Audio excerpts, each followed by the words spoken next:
Halo, kultivator junior, selamat datang di dunia novel.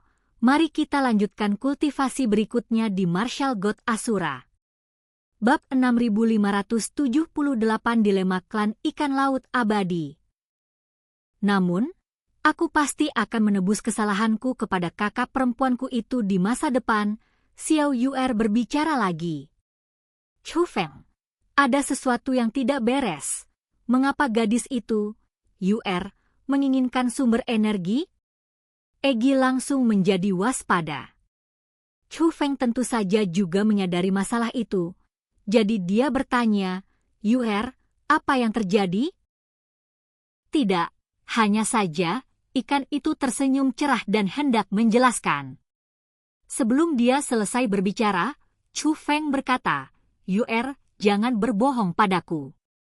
Mendengar itu, keraguan muncul di mata Xiao Yu'er. Kakak, keluargaku sedang menghadapi beberapa kesulitan, kata Xiao Yu'er. Tidak apa-apa, Xiao Yu'er, apapun yang terjadi, aku bersedia berbagi beban denganmu. Ceritakan padaku apa yang sebenarnya terjadi, oke? Chu Feng tidak hanya berbicara dengan lembut, tetapi juga menunjukkan tanggung jawab yang besar. Hal ini menyebabkan mata Yu'er sedikit memerah, menciptakan kontras yang mencolok dengan aura kuat yang dimilikinya saat itu. Terlepas dari kekuatannya yang luar biasa, dia juga memiliki sisi yang rentan. Namun Chu Feng membuatnya merasa sangat aman, karena dia memahami Chu Feng. Jika itu orang lain, mengatakan hal-hal ini kepadanya mungkin hanya sekadar sopan santun. Namun Chu Feng jelas bukan orang seperti itu. Xiao Yu'er memandang wanita gila itu dan Presiden Asosiasi Pedagang Seni Bela Diri. Para senior, saya sangat menyesal. Bisakah kalian, sebelum Xiao Yu'er selesai berbicara, Presiden Asosiasi Pedagang Seni Bela Diri angkat bicara. Oke, kalian berdua ngobrol saja. Seketika itu juga, Presiden Asosiasi Pedagang Seni Bela Diri dan wanita gila itu dengan bijaksana pergi. Kakak, ikut aku sebentar. Saat Xiao Yu'er berbicara, ia terbang menuju tempat di mana ia sebelumnya terbang keluar.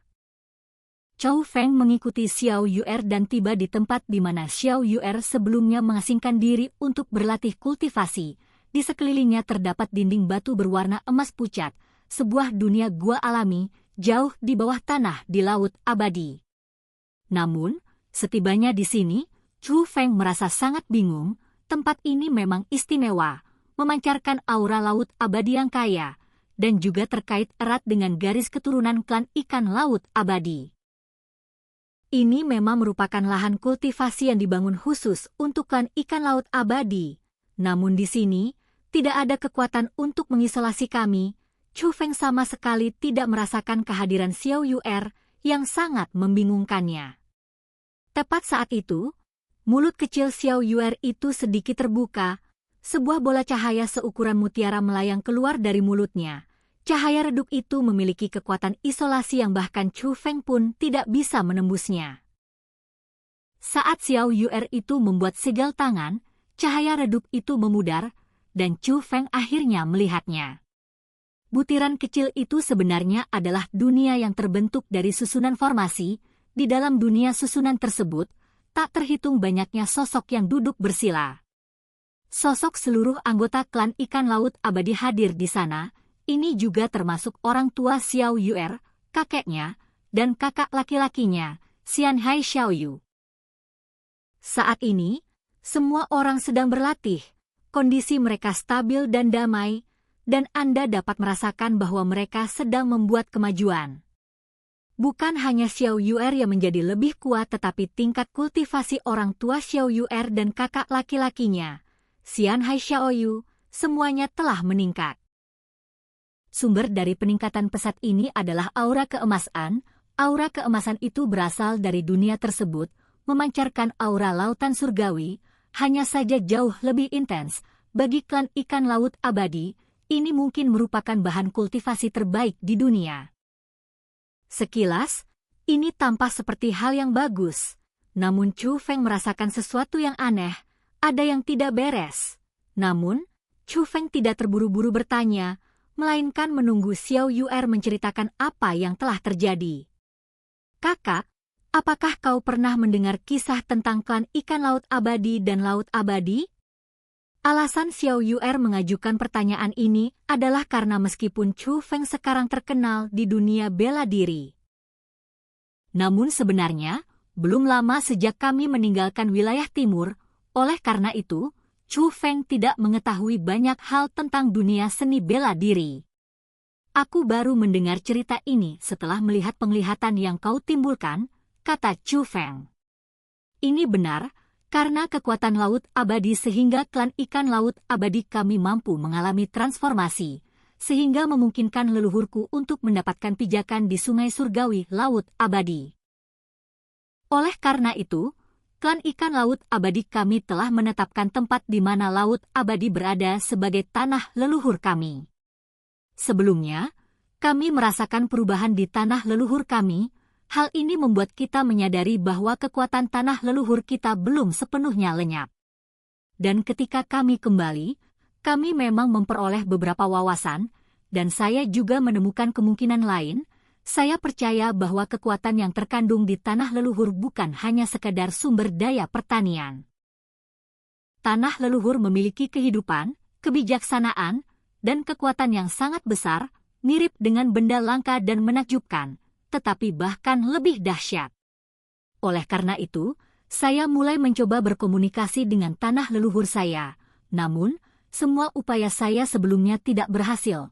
Namun, kali ini ketika saya kembali, saya akhirnya dapat berkomunikasi dengan tanah leluhur saya. Tebakanku benar, tanah leluhur memang penuh dengan kehidupan dan kebijaksanaan. Oleh karena itu, saya mempelajari beberapa hal, kata Xiao Yuer. Apa itu? Chu Feng bertanya. Hilangnya kekuatan tanah leluhur sebenarnya bukan karena leluhur klan ikan laut abadiku terlalu menyempurnakan semuanya, namun di dekat tanah leluhur, terdapat iblis yang sangat menakutkan. Iblis itulah yang melahap seluruh kekuatan tanah leluhur. Xiao Yuer itu berhenti di situ. Suara Egi terngiang di telinga Chu Feng. Chu Feng, Xiao Yuer bilang ada iblis yang melahap kekuatan laut abadi? Mungkinkah itu wanita berambut pirang itu? Itu mungkin saja. Chu Feng menjawab Egi. Namun, Chu Feng tidak langsung menyebutkan wanita berambut pirang itu kepada Xiao Yuer. Sebaliknya, Chu Feng menunggu Xiao Yuer melanjutkan ceritanya. Iblis itu tidak hanya melahap sebagian besar kekuatan tanah leluhur, hal itu hampir menyebabkan tanah leluhur kehilangan seluruh daya hidupnya dan menjadi benar-benar tandus. Untuk melindungi diri mereka sendiri, tanah leluhur menyegel kekuatan yang tersisa dan bersembunyi jauh di dalam tempat ini, dan sekarang, tanah leluhur kita memanggil kita berkali-kali, bukan hanya untuk menawarkan bantuan kepada kita.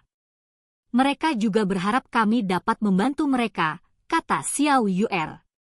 Bagaimana kalian dapat membantunya? Chu Feng bertanya. Tanah leluhur membantu kita meningkatkan kekuatan kita, dan kemudian kita menggunakan kekuatan kita untuk menyeimbangkan tanah leluhur dan memulihkan vitalitasnya. Sekarang, semua orang saya melakukan ini, namun, hal ini juga menimbulkan dilema. Wajah Xiao Yuer menunjukkan kekhawatiran saat dia selesai berbicara. Yuer, selalu ada solusi untuk setiap masalah, meskipun kita belum memilikinya sekarang, kita akan menemukannya pada akhirnya.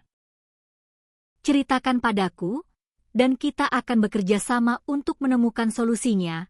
Tidak ada masalah yang tidak bisa dipecahkan, Chu Feng menenangkannya. Mendengar ini, Chu Feng dapat menyimpulkan bahwa klan ikan laut abadi berada dalam situasi yang buruk.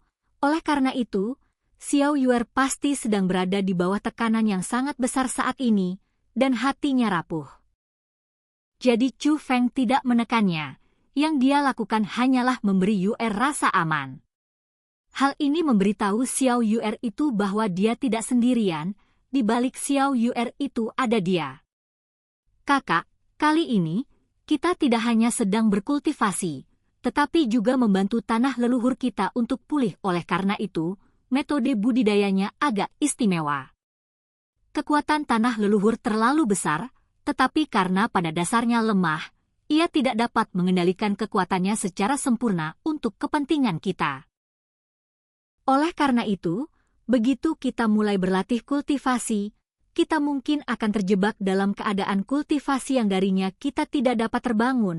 Sebenarnya, aku sudah memiliki kemampuan adaptasi terbaik di antara klan ikan laut abadiku.